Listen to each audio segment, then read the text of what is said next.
At that time, declares the Lord, I will be the God of all the clans of Israel, and they will be my people.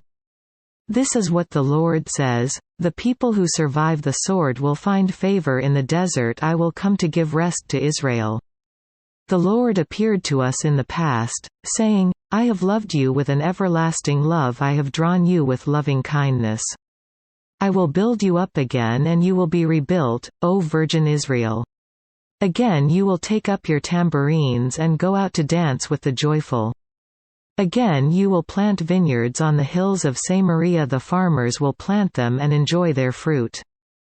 There will be a day when watchmen cry out on the hills of Ephraim, Come, let us go up to Zion, to the Lord our God. This is what the Lord says, Sing with joy for Jacob, shout for the foremost of the nations. Make your praises heard, and say, O Lord, save your people, the remnant of Israel. See, I will bring them from the land of the north and gather them from the ends of the earth. Among them will be the blind and the lame, expectant mothers and women in labor, a great throng will return. They will come with weeping, they will pray as I bring them back. I will lead them beside streams of water on a level path where they will not stumble, because I am Israel's father, and Ephraim is my firstborn son.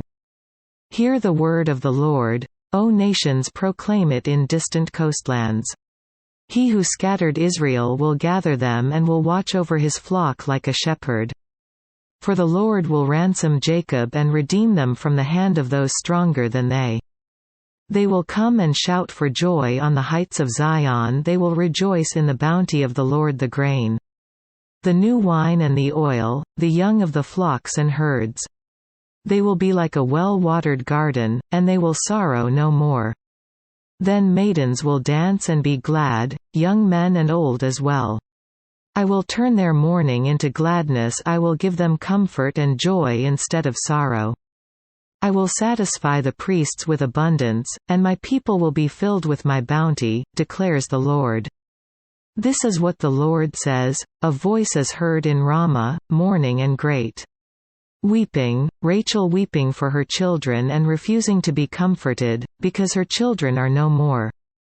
This is what the Lord says, restrain your voice from weeping and your eyes from tears, for your work will be rewarded, declares the Lord.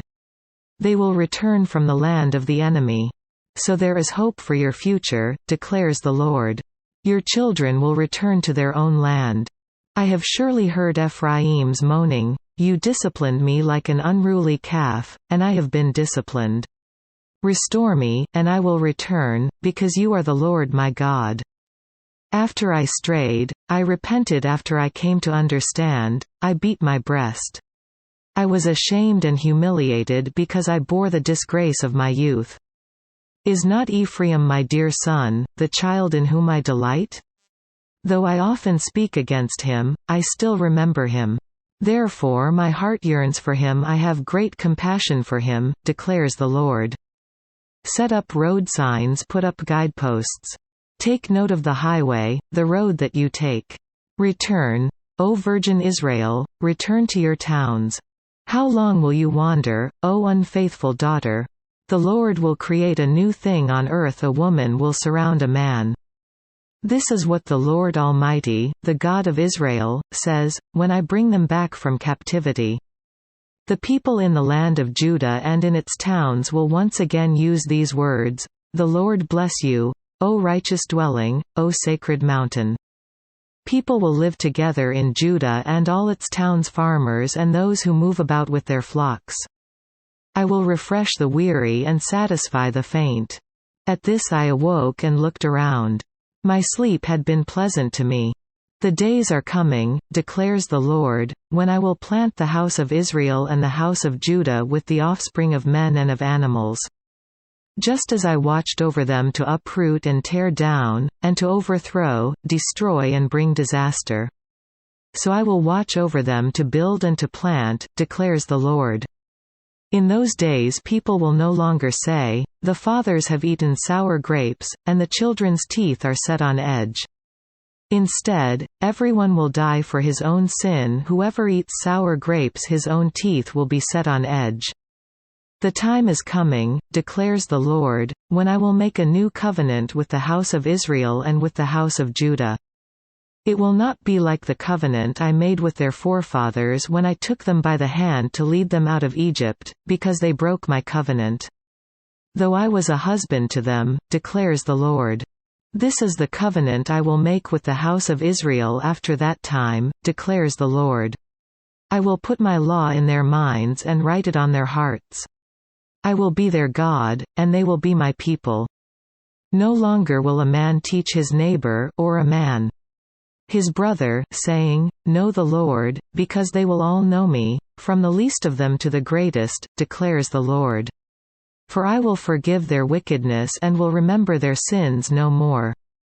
This is what the Lord says, He who appoints the sun to shine by day, who decrees the moon and stars to shine by night. Who stirs up the sea so that its waves roar, the Lord Almighty is His name. Only if these decrees vanish from my sight, declares the Lord, will the descendants of Israel ever cease to be a nation before me. This is what the Lord says, only if the heavens above can be measured and the foundations of the earth below be searched out. Will I reject all the descendants of Israel because of all they have done, declares the Lord. The days are coming, declares the Lord, when this city will be rebuilt for me from the tower of Hananel to the corner gate. The measuring line will stretch from there straight to the hill of Gareb and then turn to Goah. The whole valley where dead bodies and ashes are thrown. And all the terraces out to the Kidron Valley on the east as far as the corner of the Horse Gate, will be holy to the Lord. The city will never again be uprooted or demolished.